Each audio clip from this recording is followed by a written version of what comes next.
ఇటు ఉద్యోగాలు పాత గవర్నమెంట్ ఇయ్యలే సరిగ్గా పూర్తి స్థాయిలో. ఆ?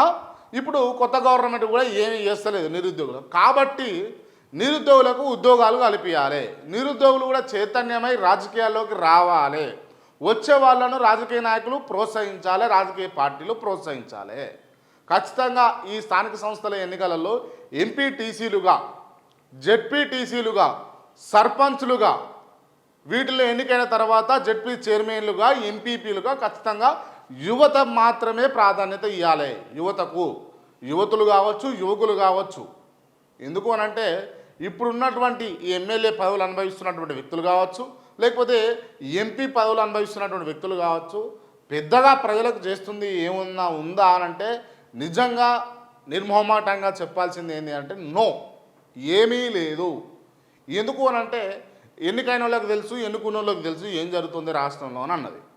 సో దయచేసి ఇప్పుడున్నటువంటి పార్టీలు ఏవైతే ఉన్నాయో అవి ఖచ్చితంగా యువతకు ప్రాధాన్యతను ఇస్తేనే బాగుంటుంది. లేకపోతే ఇబ్బందికర వాతావరణ పరిస్థితులు అయితే ఏర్పడే అవకాశాలు ఉంటాయి అని చెప్పేసి నేనైతే హెచ్చరిస్తూ ఉన్నా.